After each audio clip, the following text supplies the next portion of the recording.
Welcome back to the Keep It Simple reviews. Today we're taking a closer look at the FIFINE H3 RGB gaming headset. This headset is all about style, sound, and compatibility.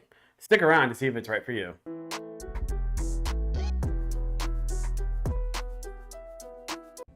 Alright guys, let's just dive right into it. Right off the back, you can see that this headset is a little bit different than their other ones that they offer, and it's going to be strictly because of the RGB on the side of it. And if you can see, it's really kind of flashy. It looks good for an RGB headset. It's simplistic. There's no customizations for it. However, it does have the pulsing glow, and it changes colors throughout the whole thing. And honestly, it's really cool. I really like it. I think it looks really good.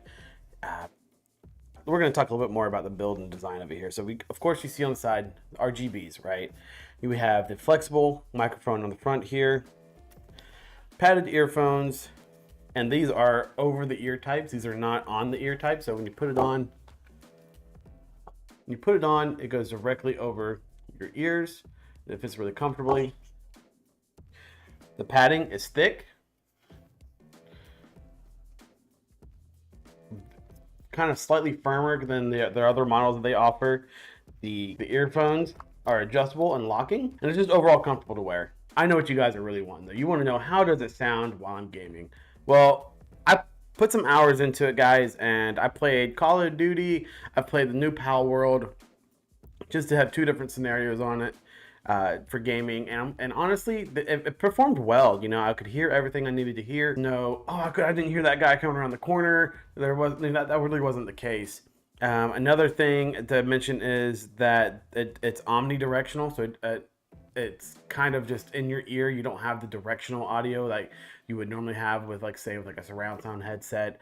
But honestly, I didn't really find that lacking for my enjoyability of the game, and I really appreciated that fact, because you know, for a budget headset, that you really don't want to feel like you're missing out on something. Another thing to point out, guys, is that the microphone. I personally typically use an XLR microphone or a USB mic, as most people do with their setups these days. But that's okay if you don't have those, because the microphone on this headset, honestly, performs really well. I was playing with my friends, and I was talking with them, having conversations with them, and then I brought up with them, hey guys, how do I sound, by the way? I'm not using my usual mic.